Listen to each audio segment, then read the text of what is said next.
In this video, I wanted to discuss our Opamp feedback a little bit more.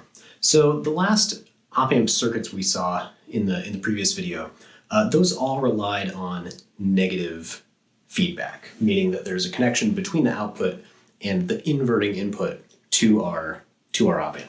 So as an example of that, let's just examine the inverting amplifier again.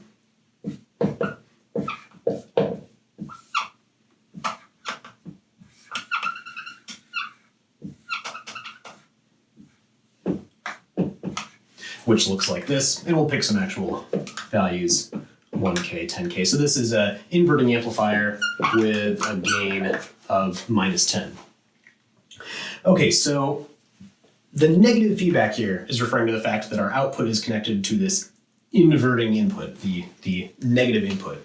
And what is that actually doing in this circuit if we think of our op-amp not in terms of these golden rules, but as an amplifier, as something that is just taking this voltage difference, multiplying it by some number, and outputting that voltage.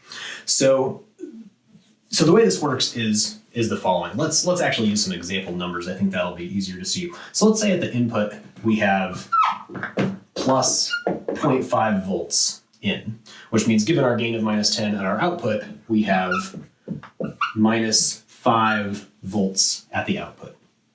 Now, if we think about our op-amp just by itself, for it to be outputting -5 volts, no matter what's going on, we know that it must be feeling a voltage difference between these two inputs. And let's say for the sake of argument that our op-amp gain, the open loop gain, this is a number that we'd get from the spec sheet on the op-amp itself. Let's say that's 10 to the 5th for this op-amp. That's different than our actual circuit gain. The circuit gain depends on these resistor values and is for this whole system. The open loop gain is just the gain of just this op-amp triangle itself. So if the open loop gain is 10 to the -5, this op-amp must have a voltage difference of the output divided by the gain. Or in other words, the output is equal to the difference between the two voltage inputs times the gain, which means if we know this output is -5 and we know the gain is 10 to the 5th, the difference between these voltages must be 5 over 10 to the 5th, which is 50 microvolts. Okay, so I guess I could write this also as 0.00005 volts. So that must be what's going on with this op-amp. And we know that this input is grounded. So here, this is 0 volts. And so in order for our, I guess I should say here, I wasn't careful about the -10, scratch that. Never mind, everything's good. I have 0 volts here, which means in order to have -5 volts at the output, this voltage has to be 0.00005 volts different than that.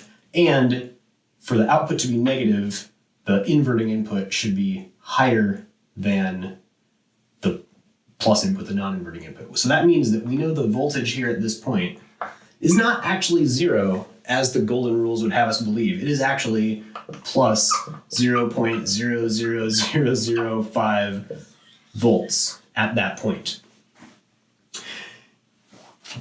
So this is what's happening with the actual gain of the op-amp. This tiny, tiny voltage difference is getting magnified by a factor of 10 to the 5th, and that is the output that we're measuring outside the op-amp.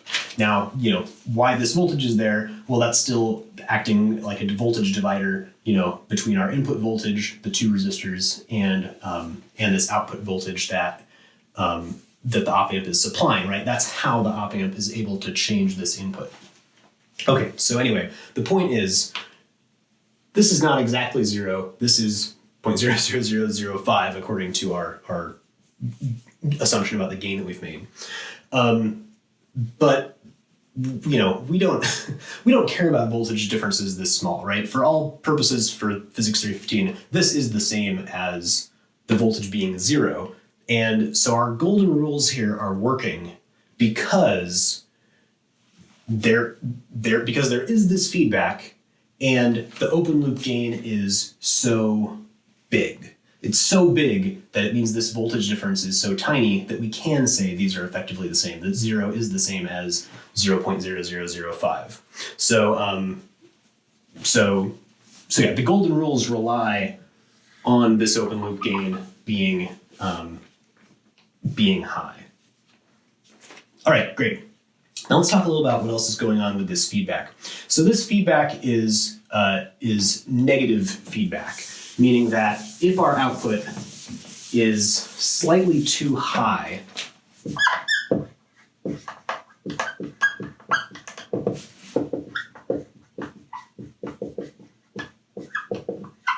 we talked about this a little bit on our first Opamp lecture, I think maybe. If our output is a little too high, well, looking at this voltage divider, as we have done many times now, that means that this point is also going to be a little too high. And if our inverting input is a little too high compared to our non-inverting input, that's going to have the effect of decreasing the output. So if the output is too high, V minus is also too high, and that means the output will decrease.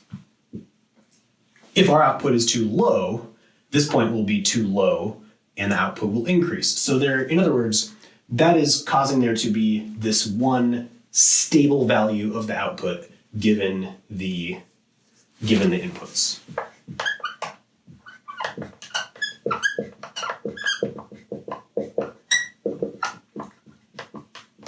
So this creates stability in the output. If you were to poke the output a little bit and make it a little too high by, I don't know, connecting some other voltage to it for a second or something like that, it would push itself back towards this stable equilibrium value.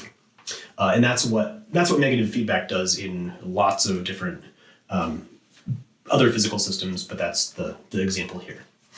Okay, so feedback doesn't have to be negative. Feedback can also be positive, meaning the opposite thing from this happens. So in other words, positive feedback, which is not exhibited in this circuit, but what we could imagine and we'll discuss in a second. Positive feedback is where, the opposite happens, meaning if the output is too low, instead of the output, let's keep this the same. If the output is too high, like it is here, instead of the output decreasing, the output actually increases, pushing it further from this, stable point.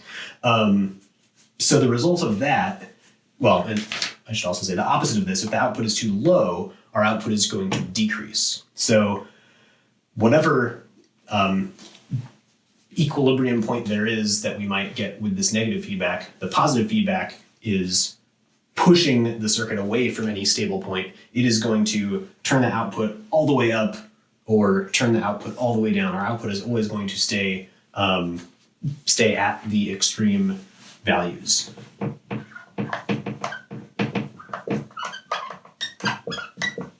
And in the case of a 741 op amp where our voltage is limited between plus and minus 15, that's the examples we'll use, our output is always going to be at one of those two values. It's always going to be at its maximum positive voltage or its maximally negative voltage.